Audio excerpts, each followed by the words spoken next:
Welcome to target Rajasthan. Target Rajasthan की इस नई वीडियो में मैं आपका दोस्त अमन स्वागत करता हूं। दोस्तों, आज का जो हमारा टॉपिक है वो है आमेर के कछावा वंश। ठीक है, इससे पहले हम मेवाड़ है, मारवाड़ है, चौहान वंश है, इनके बारे में अच्छे से अध्ययन कर चुके हैं। ठीक है, जिसमें क्या है, इसके अलावा कुछ टॉपिक और बचे हुए दोस्तों। ठीक है, जैसे मध्यकालीन के अंदर जैसे सिरोही है, झालावाड़ है। ठीक है, तो इनको अपन बाद में कर लेंगे हैं। फिलहाल क्या है, अपन जो इंपॉर्टेंट टॉपिक है जहाँ से क्वेश्चन पुटअप होने के चांसेस ज़्यादा रहते हैं तो उनको हम पहले करेंगे। ठीक है, उसके बाद में क्या है, इस टॉपिक के कंप्लीट होने के बाद में जो कोटा है, झालावाड़ है, जालौर है, ये क्या है, छोटे छोटे टॉपिक है जिनको क्या एक साथ में अपन एक ही वीडियो में कवर कर लेंगे। ठीक है, तो चलिए दोस्तों, आज का टॉपिक की शुरुआत करते हैं। उससे पहले मैं आपको एक बात बताना चाहूँगा दोस्तों, कि सबसे पहली चीज़ तो यही कि जैसा कि मैं हमेशा से आपको बोलता हूँ कि दोस्तों क्या ना, पेशेंस होना बहुत ज़रूरी होता है इंसान के अंदर, सब्र होना बहुत ज़रूरी होता है। सब्र है, ठीक है, तो ये चीज़ें क्या है, इंसान को बहुत आगे लेके जाती है। अगर आप किसी चीज़ की तैयारी कर रहे हो दोस्तों, तो आपके अंदर पेशेंस होना बहुत ज़रूरी है। दूसरा कि सब्र होना बहुत ज़रूरी है। तीसरा धैर्य होना बहुत ज़रूरी है।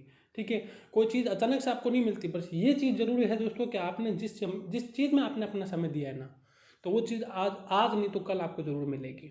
इसलिए अपना समय अच्छी चीज़ों पर दें दोस्तों।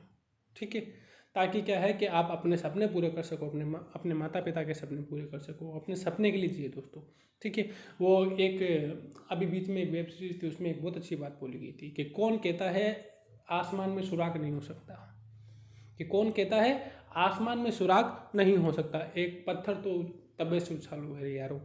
तो मतलब क्या है दोस्तों कि ना, मेहनत करिए दोस्तों। ठीक है, मेहनत तो करके देखिए, तो आपको वो चीज़ आपको ज़रूर मिलेगी दोस्तों। हमारे साथ में जुड़े रहिए दोस्तों, और प्रॉपर नोट्स वगैरह तैयार करते रहिए। और जल्दी एग्ज़ाम आपके पास में आने वाले हैं, क्योंकि कोविड की जो ना सिचुएशन है वो थोड़ी बहुत सही होने लगी इस कारण से। तो हो सकता है आने वाले कोई लगभग कुछ महीनों के अंदर आपको एग्ज़ाम देखने को मिल जाए। इसलिए अपनी तैयारी को कंटिन्यूटी रखें। ठीक है, चलिए दोस्तों शुरू करते हैं। कच्छावा वंश देखिए दोस्तों, राम के छोटे पुत्र राम के छोटे पुत्र, राम के बेटे थे ना, लव और कुश। तो राम के जो छोटे पुत्र थे कुश, ठीक है, तो राम के छोटे पुत्र कुश के वंशज जो थे ना, वो आगे चल के कच्छावा वंश कहलाए थे। आया कुछ समझ में दोस्तों? ठीक है, कि राम के जो छोटे बेटे थे कुश, उसके वंशज के आगे जाके कच्छावा वंश कहलाए। पहले मैं आपको समझाऊंगा, फिर एक बार यहाँ पे पढ़ के बताऊंगा, ताकि क्या है कि आप उस चीज़ को अच्छे से समझ जाए। फिर एक बार आप रिवीजन कर लीजिएगा, ये आपके दिमाग से कहीं आउट नहीं होगा। ठीक है, और नोटबुक और पेन अपने साथ में रखिए, तो नोट्स वगैरह अच्छे से तैयार करते रहिए।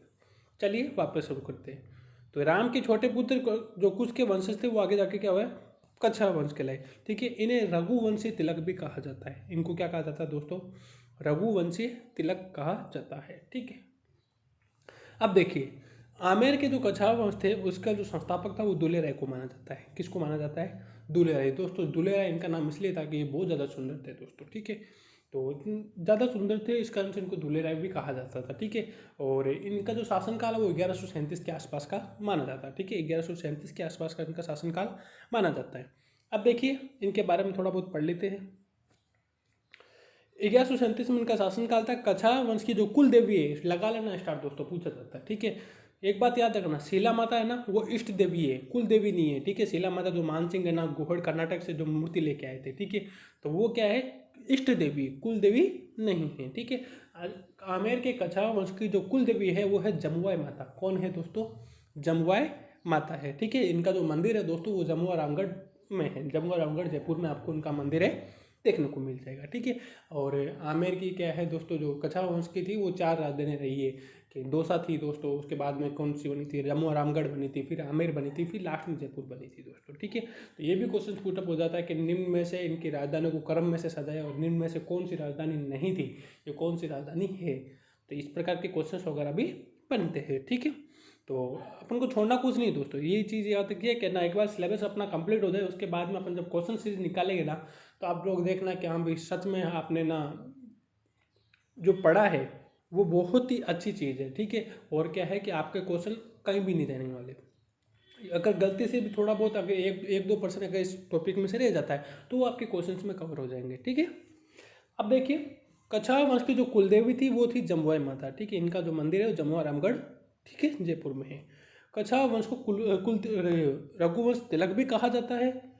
इनके जो कछावा वंश के जो शासक थे वो गोविंद देव जी को, देखना गौर करना यहाँ पे, गोविंद देव जी को स्वयं को अपना राजा और उनको क्या है अपना राजा मानते हैं और स्वयं को उनका दीवान मानते हैं। ठीक है, ये क्या है गोविंद देव जी को अपना राजा मानते हैं जबकि स्वयं को उनका दीवान मानते हैं। बस इतना याद रखिएगा। ठीक है दोस्तों, ये जो दुले राय जी थे इनका जो वास्तविक नाम था वो तेजकरण था। ठीक है, इनका जो वास्तविक नाम था तेजकरण था, जबकि ये बहुत इनकी क्या है ये बहुत ज़्यादा सुंदर होने के कारण इनको दुले राय कहा जाता था। ठीक है, 1137 में दोस्तों क्या है दौसा के बड़ बुजुर्गों को पराजित करके इन्होंने क्या है कच्छावा वंश की नींव डाली थी। इन्होंने क्या दौसा के बड़ बुजुर्गों को पराजित करके क्या है कच्छावा वंश की नींव रखी थी। कालांतर में रामगढ़ के मीनाओं को यहाँ पे इन्होंने क्या पराजित किया था और जमुआ रामगढ़ को राजधानी बनाया था। गौर करना है यहाँ पे। ठीक है, 1137 में क्या है नरवर एमपी से, देखो यहाँ पे ये नरवर एमपी से आए थे दोस्तों ये। ठीक है, एमपी साइड से आए थे।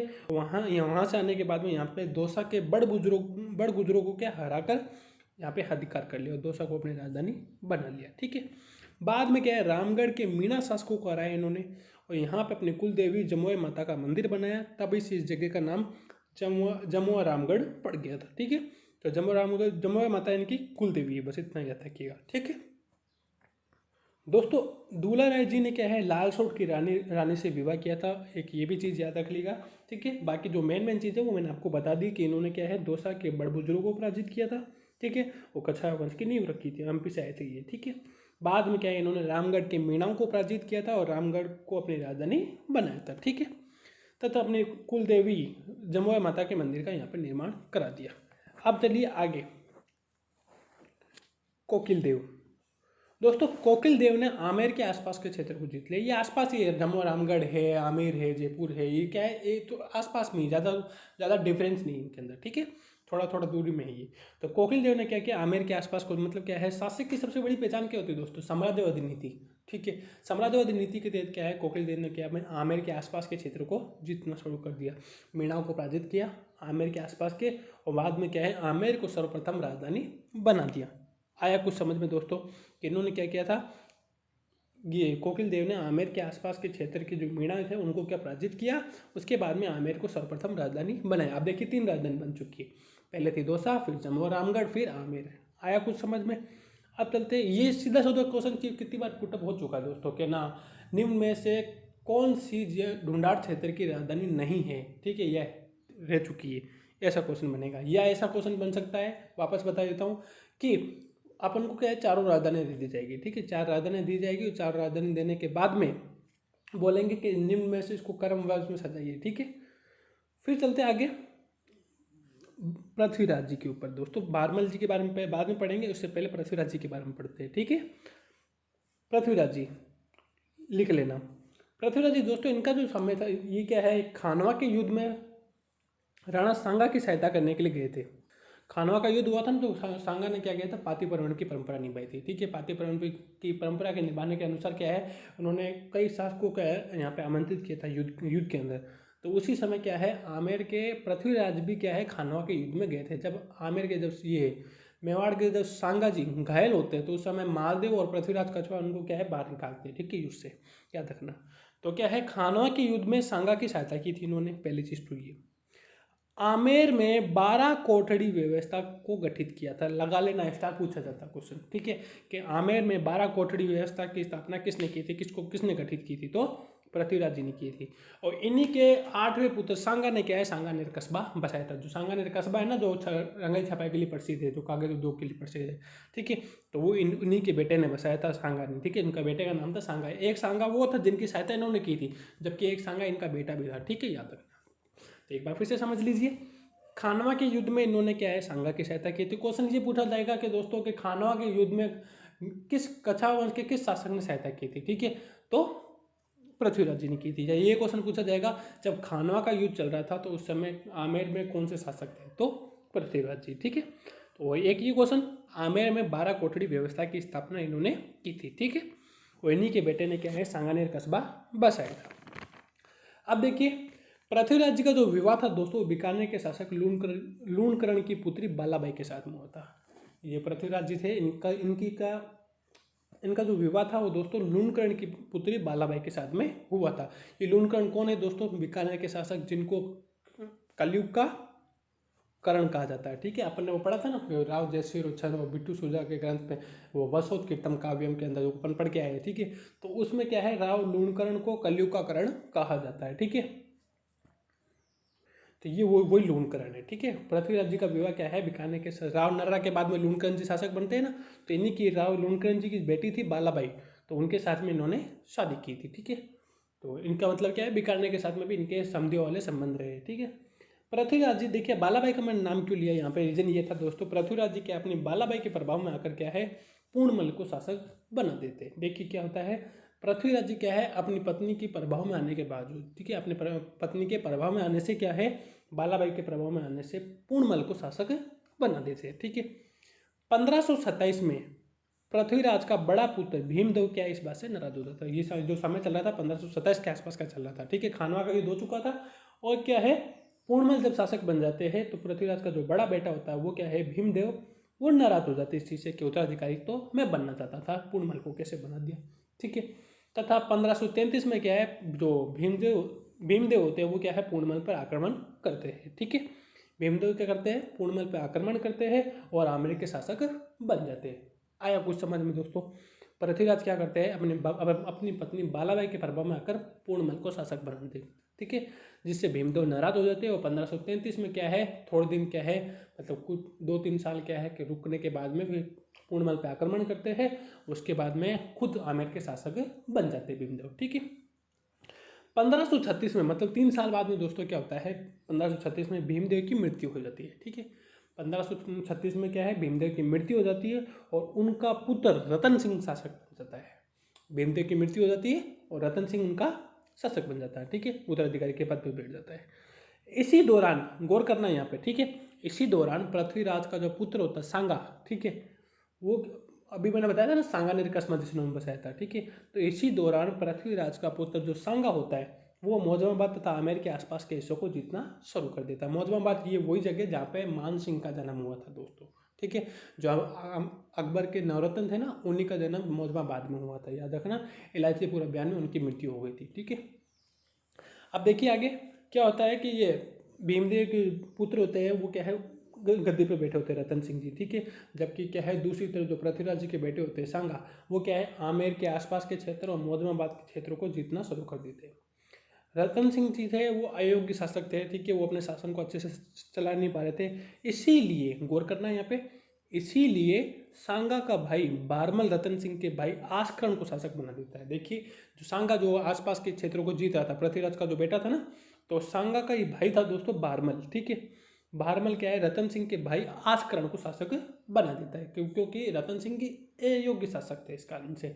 अब वो क्या है कि ना, अयोग्य शासक थे तो शासन ढंग से नहीं चलेगा तो कोई और आके अधिकार करेगा, इसलिए क्या है, बारमल क्या करते हैं, उन्हीं के भाई आस्करण को शासक बना देते हैं।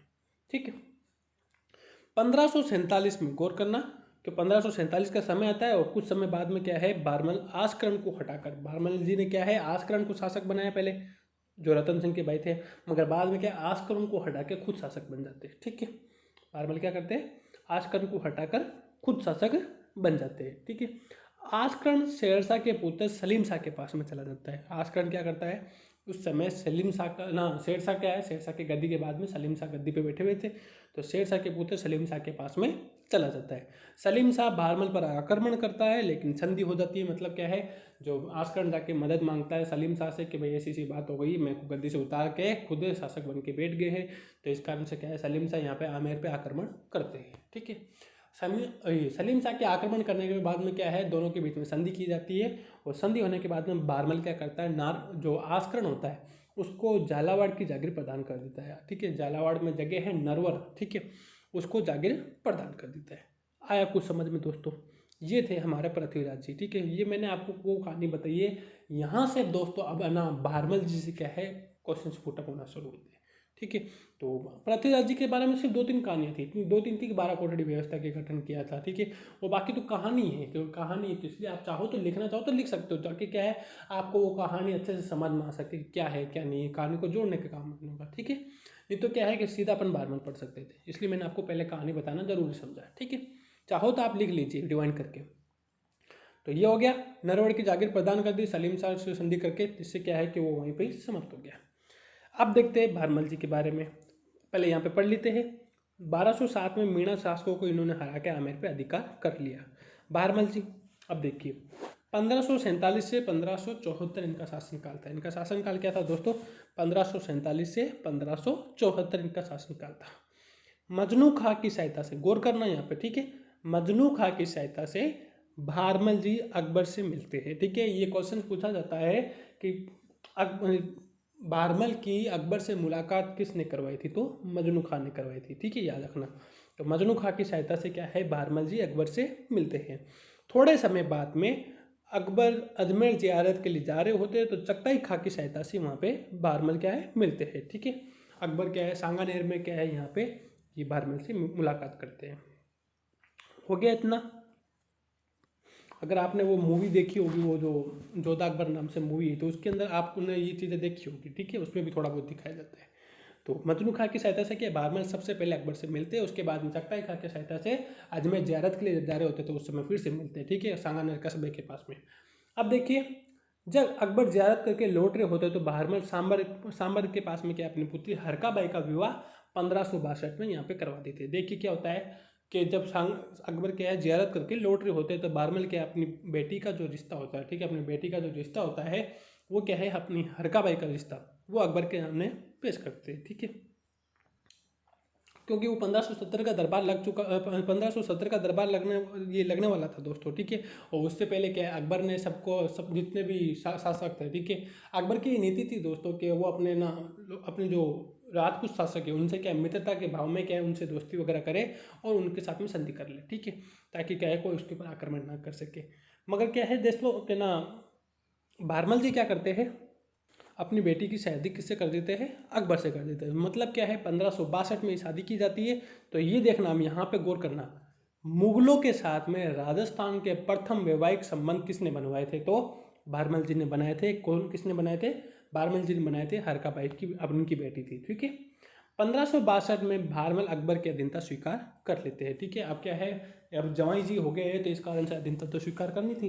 तो 1562 में क्या है, बहरमल जी अकबर की अधीनता स्वीकार करते हैं। अगर आपने वो मूवी देखी है जोधा अकबर, तो उसके अंदर आपको पूरी कहानी समझ में आ जाएगी। ठीक है, कि क्या हुआ था, किस प्रकार से संधि वगैरह हुई थी। ठीक है, क्या मतलब शादी वगैरह हुई थी, तो उसके बारे में पूरा अच्छे से समझ जाते हैं।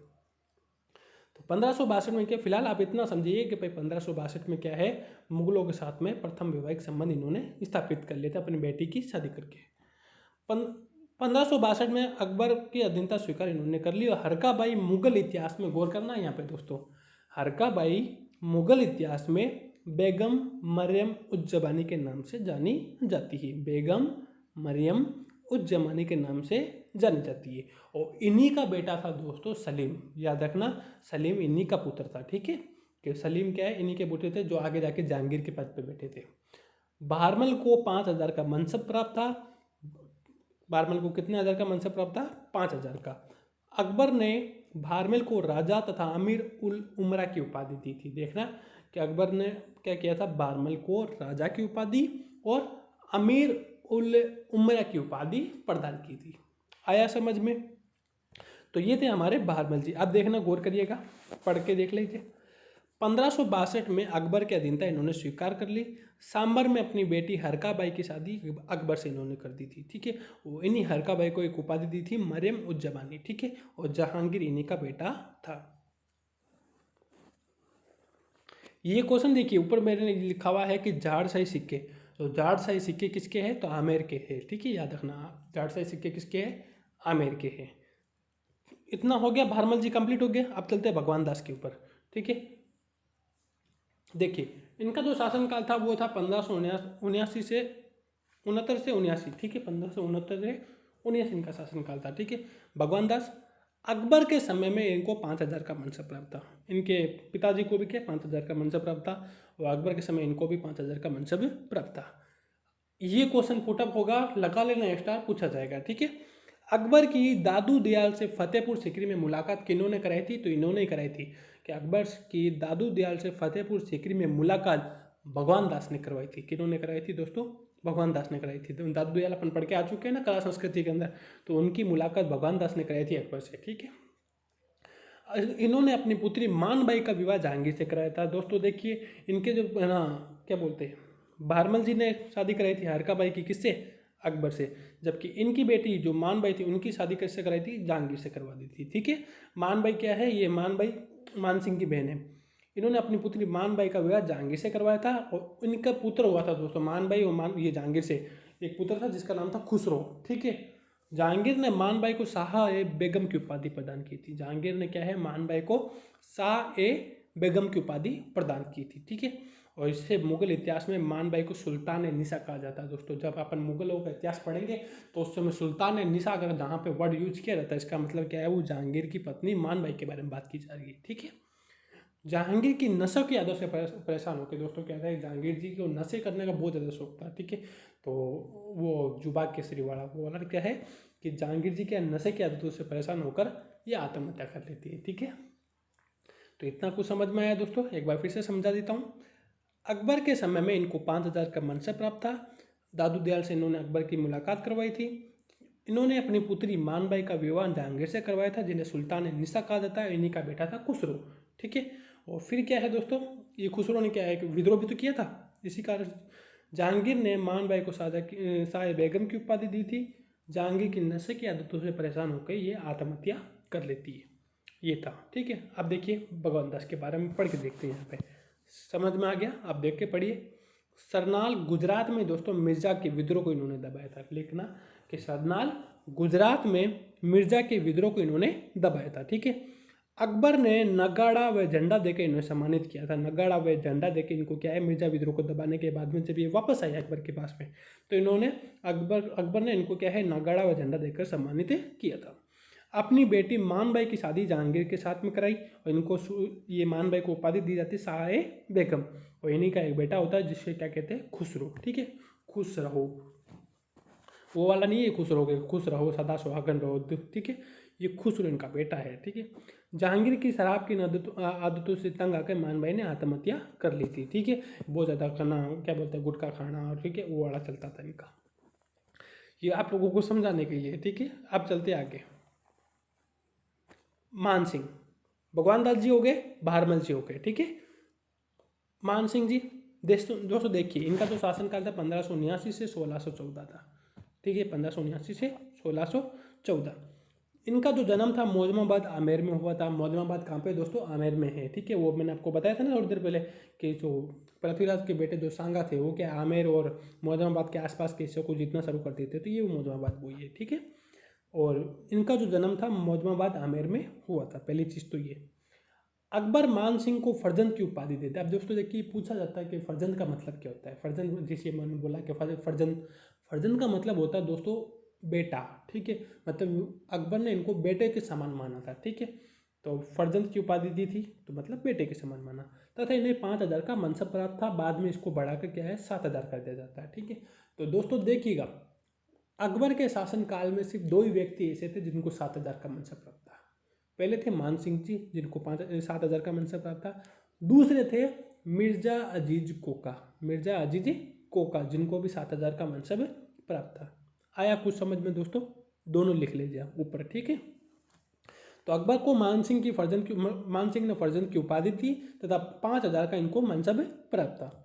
इनको राजा की उपाधि दी गई जिसे अकबर बढ़ा के 7,000 कर देते हैं। ठीक है, बाद में क्या इनको 5,000 का मनसब दिया जाता है, फिर इनको राजा की उपाधि देते हैं, फिर क्या इनको जो उसका मनसब होता है मान सिंह जी का वो 7,000 कर दिया जाता है। ठीक है, 1569 में क्या है दोस्तों मान सिंह जी अकबर के साथ में अपने प्रथम अभियान रणथंभौर में जाते हैं।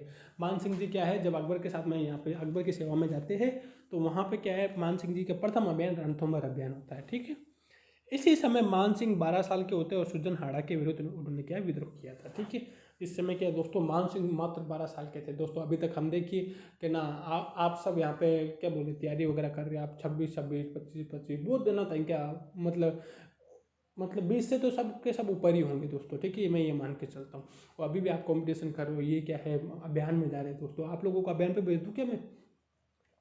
तो देखिए इस समय मान सिंह जी 12 साल के थे और सुरजनहाड़ा के विरुद्ध उन्होंने विद्रोह किया था। ठीक है, अभियान चलाया था।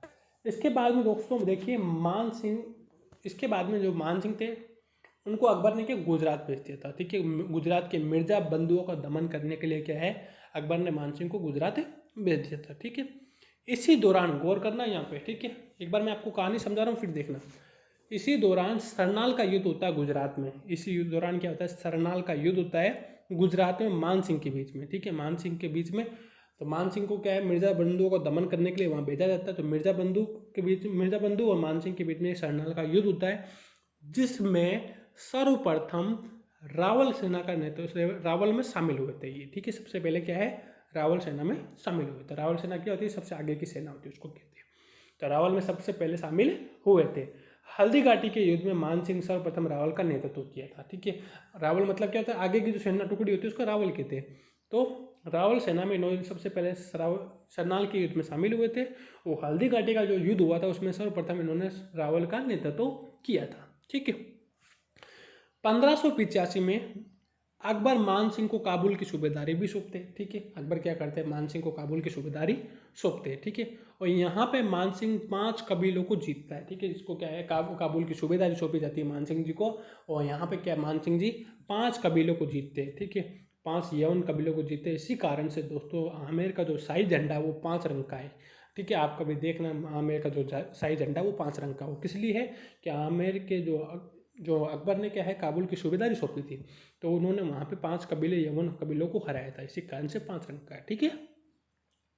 इसके बाद में मान सिंह अकबर को बिहार की सूबेदार सौंपते हैं। देखिए, गुजरात अभियान पे भेजा, हल्दी घाटी अभियान हो गया, ठीक है, काबुल की सूबेदारी सौंपी, उसके बाद में बिहार पे भेजा, ठीक है।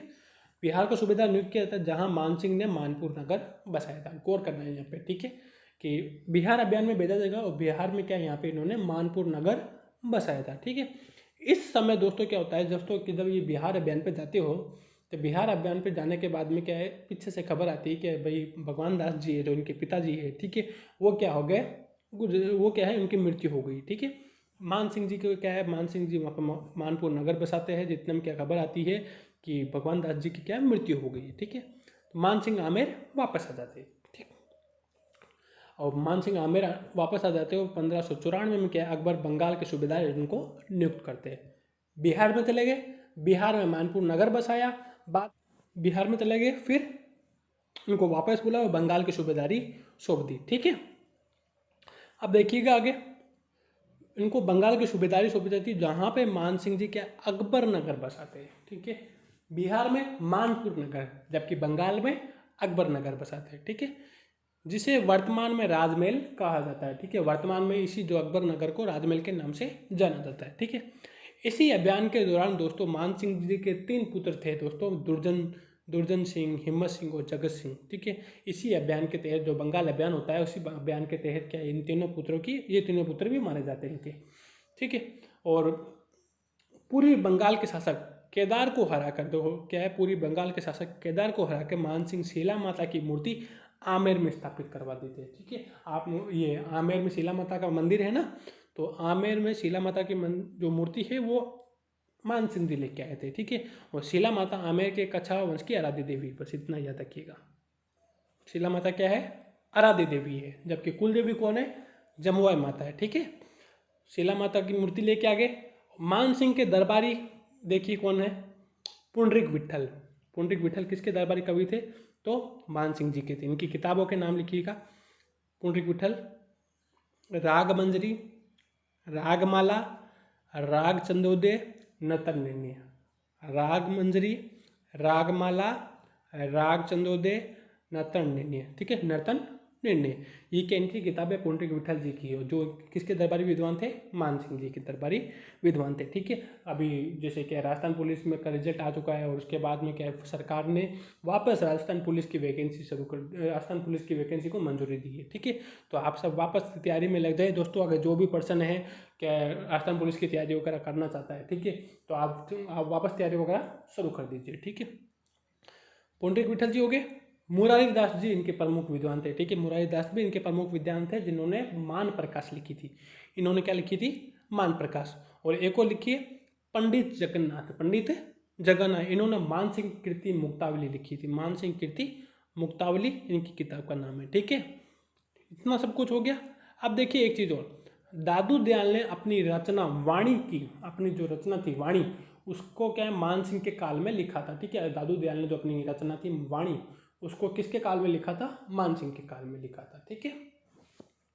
चलिए आगे चलते हैं दोस्तों। मान सिंह की पत्नी कनकावती ने क्या किया था, अपने पुत्र जगत सिंह की याद में, जो बंगाल के अभियान में मारे जाते हैं ना, तो इन्होंने अपने पुत्र जगत सिंह की याद में आमेर में जगत शिरोमणि मंदिर बनवाया था। देखिएगा कि इन्होंने क्या है, जगत सिंह की याद में आमेर में जगत शिरोमणि जो मंदिर बनाया हुआ है वो जगत सिंह की याद में बनाया है। और किन्होंने बनाया था, मान सिंह की पत्नी कनकावती ने बनाया था। ठीक है, इसी मंदिर में वही मूर्ति है दोस्तों, इस मंदिर में जो आपको मूर्ति देखने को मिलती है, ये वही मूर्ति जिसकी पूजा मीराबाई करती थी। कौन करती थी दोस्तों? मीराबाई करती थी। मीरा कहाँ से बिलोंग करती थी? मेड़ता से बिलोंग करती थी। ठीक है, मान सिंह ने गौड़ीय संप्रदाय को अपनाया था। ये चीज़ देखिएगा, मान सिंह जी ने गौड़ीय संप्रदाय को अपनाया था और ऐसा करने वाले प्रथम राजपूत शासक थे। ठीक है, गौड़ीय संप्रदाय को अपनाने वाले सबसे प्रथम राजपूत शासक कौन थे? मान सिंह जी थे। ठीक है, वृंदावन में मान सिंह जी ने दोस्तों राधा गोविंद का मंदिर बनाया था। वृंदावन में इन्होंने मान सिंह जी ने राधा गोविंद का मंदिर भी बनाया था, याद रखना। और 1614 में क्या है, इलायचीपुर अभियान में, इलायचीपुर कहाँ पे? महाराष्ट्र में दोस्तों। ठीक है, और 1614 में इलायचीपुर अभियान महाराष्ट्र में इनकी मृत्यु हो जाती है। ये थे हमारे मान सिंह जी।